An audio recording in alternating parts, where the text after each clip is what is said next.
In the sporting world, an athlete transcending the sport that he or she plays and becoming an icon on a global scale is a feat that only a select few can say that they have accomplished. Of those few, even fewer can claim the level of global influence that Michael Jordan had and still does have to this very day.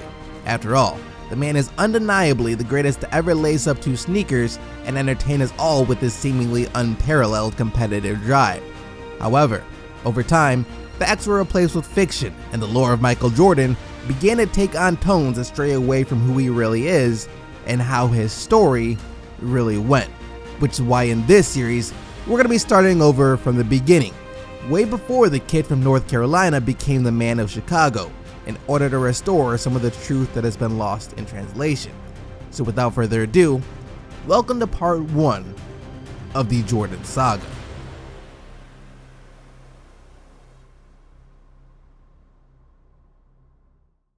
Shout out to SeatGeek for sponsoring this video. SeatGeek, the world's best way to purchase tickets to NBA games or any other live events, with a host of features, including being able to see a view from a seat before buying a ticket, a rating system for prices to make sure you're getting the best deal available, and also getting $20 off your first order by using the promo code SDC at checkout. The app really is a must-have for anyone who attends or plans to attend live events. You can download the app down in the description box below.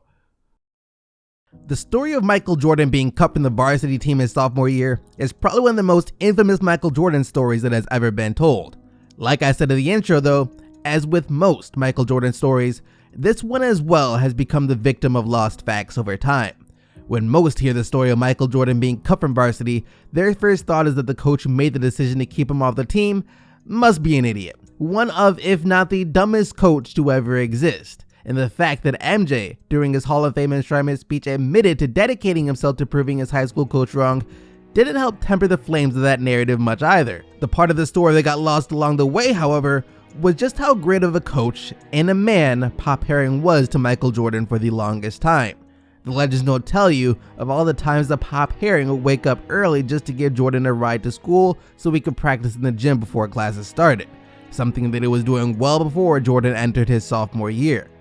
They also won't tell you that the reason Herring assigned Jordan to the junior varsity team as opposed to varsity was because Herring saw that Jordan on the varsity team wouldn't be able to grow as a player nearly as much as he would on the JV team, since if Jordan made the team, his playing time would have been limited due to the fact that Herring had 11 seniors and 3 juniors that he owed a lion's share of the minutes to.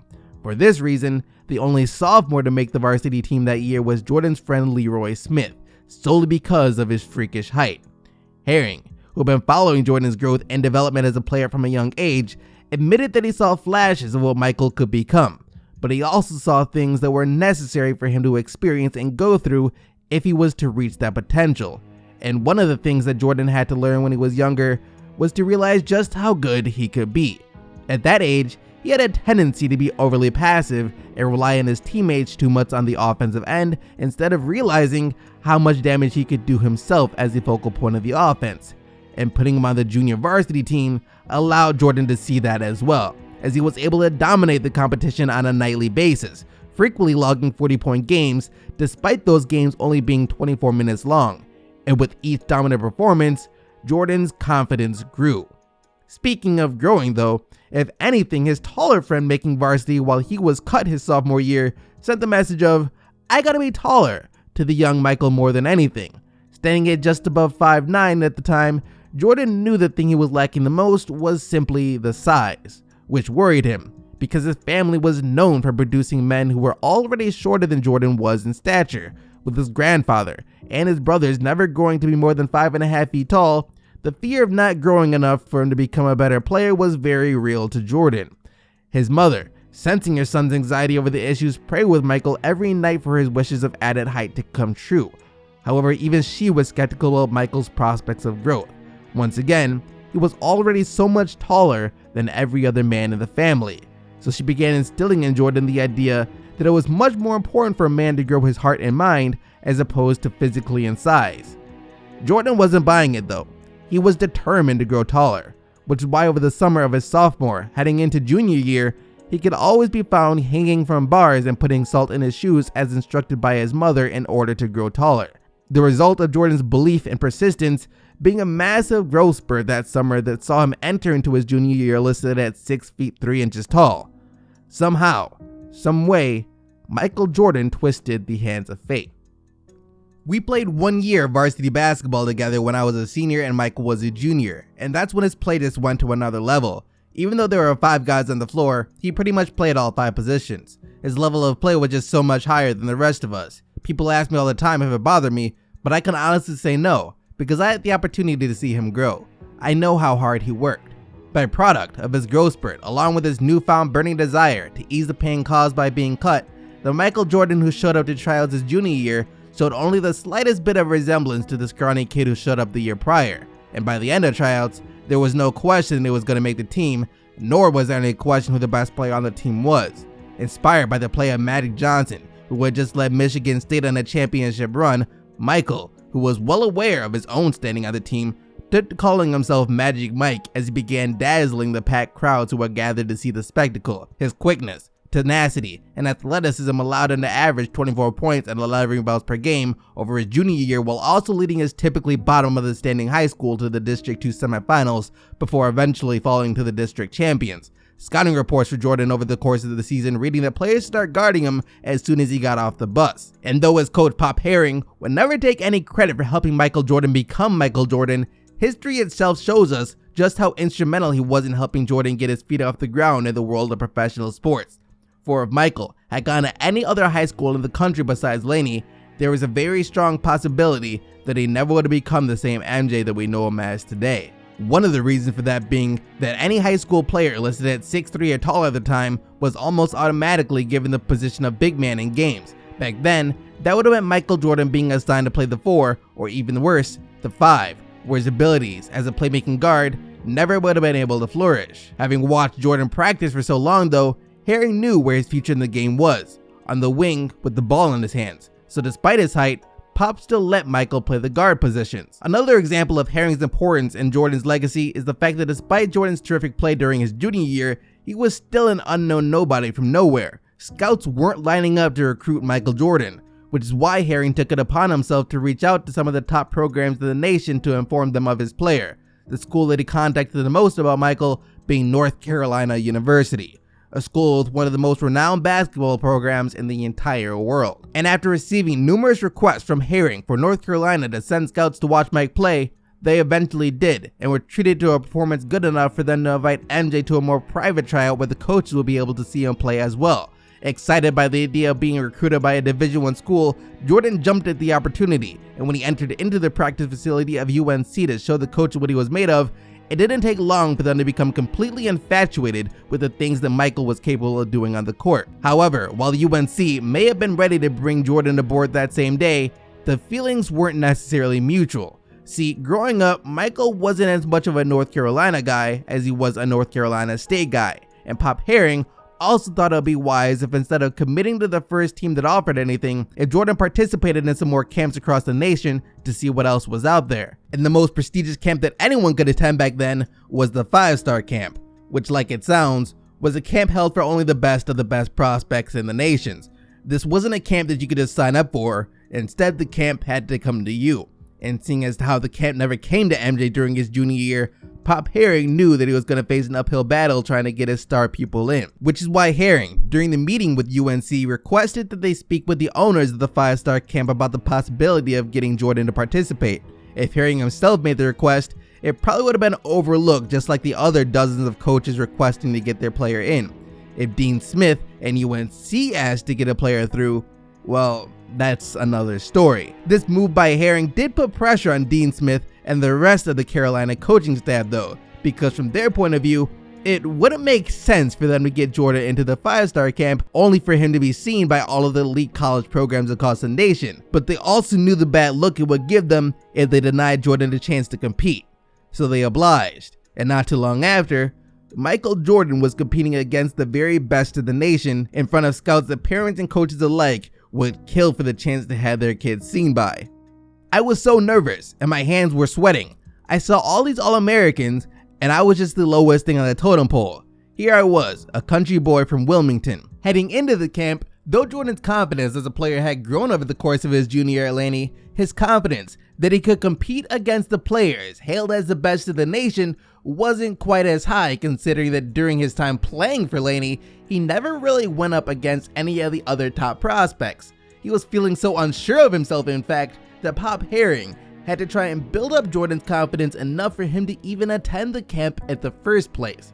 Upon arriving to the Firestar though, it didn't take long for him to deal with the butterflies that he felt leading up to his first game, as Jordan quickly proved himself to all that were there and started to be considered by many as the new top prospect in the nation. And with that being the case, you had better believe that every college represented at the camp would turn their primary focus to recruiting the small town kid out of nowhere. Ironically, it seemed the only school who wasn't interested in bringing MJ into the program was a school that MJ had begun showing the most interest in, the University of Virginia, as Michael said that he would have loved to go there and team up with 7'4" big man Ralph Sampson.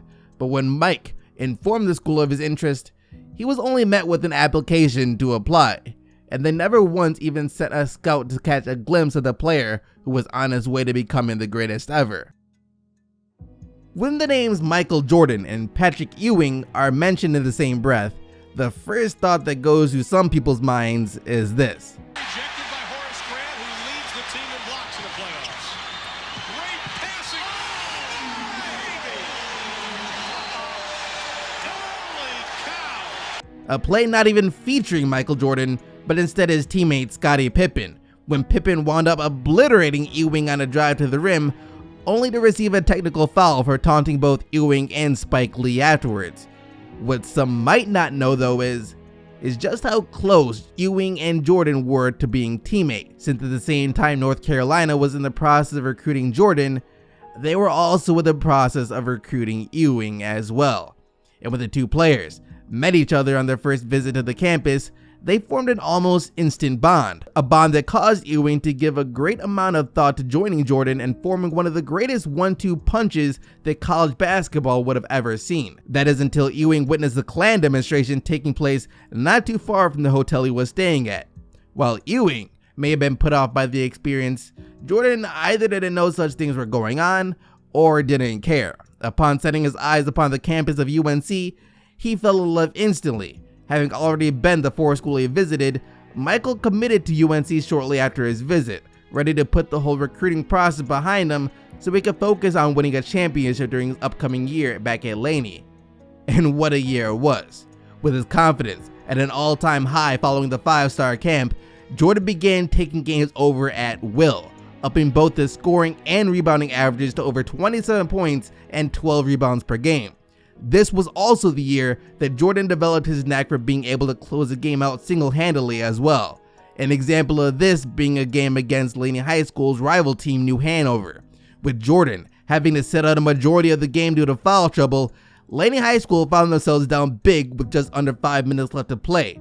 Furious from having to watch teammates struggle out the court without him, Jordan demanded to be put back in the game. And for all who knew the type of player that Jordan became as he grew older, you should know what happens next. Jordan went berserk, playing with a fury and vigor unlike anything anyone in the packed New Hanover gym could have ever imagined, scoring 15 points while at the same time getting sent crashing to the floor by the opposing team in a fruitless effort to hold on to their quickly dwindling lead. And with that being the case, with only seconds left in the game, you know the poor guy defending Jordan as he dribbled the ball at the top of the key with the game tied was sweating bullets knowing what was about to happen. Michael Jordan was going to win the game at the buzzer. Before he could even come to grips with that reality though, Jordan was already putting it into motion, charging past him on the drive to the rim. Now desperate to try and stop him from scoring, New Hanover tugged at the jersey and shorts of MJ to hopefully disturb him enough that he would miss the shot. It didn't work. The ball fell through the net, leaving the audience stunned. Michael Jordan was now well on his way to becoming Michael Jordan. While MJ may have been able to celebrate that win over his rivals, it was New Hanover that would end up with the last laugh. Having led his team to a 19-4 record on the season, Jordan once again found himself in the district semifinals. Once again, a game against New Hanover. Winner advances to states, loser goes home. Having beat New Hanover 3 times on the year already, it would be easy for one to presume the outcome of the game, especially when Laney found themselves up 11 with under 2 minutes remaining. With the shot clock not being yet introduced to the sport, all Laney had to do was hold the ball and dribble out the clock, and they would have been moving on to the tournament. Somehow though, New Hanover was able to tie the game up at 52 with just 7 seconds remaining. They weren't off the hook though. See, Michael Jordan had the ball in his hands, and with the game on the line, it seemed like deja vu from the first meeting of the season. Except unlike the first time, this time when MJ made his move to the rim, he was whistled for an offensive foul, what would be his 5th, meaning that he'd have to sit out the rest of the competition. Not like there was much left to sit out anyways, as the foul call also sent the New Hanover defender to the free throw line where he made both shots to win his team the game and eliminate Michael Jordan from the tournament. Seeing as to how this was a home game for Laney, the crowd in the gym was furious with the referees that they would make such a call with the game on the line like that. The tension in the building rose to the point where the players and coaches for New Hanover boarded the team bus as quickly as possible, knowing that they had just robbed the greatest player they'd ever seen of his shot at a state title. Upset as he might be over the loss though, Jordan didn't have much time to dwell on it, as new heights and beginnings awaited him at the University of North Carolina. That though, guys, is actually gonna do it for part 1 of this story. As you guys can tell, we are just getting started. The tale of MJ is so historic, is so monumental, that I'm not even sure how many parts this is gonna take to complete. But if you guys are interested in seeing the rest and finding out or just reliving the experience of Michael Jordan, then make sure that you are subscribed to the channel, because I'm telling you guys right now, this is just the beginning. It gets even crazier from here. But with all of that being said, thank you so much for watching this video, and until the next one, you guys already know that you are the real MVPs. But with that being said, I'm out of here. Peace.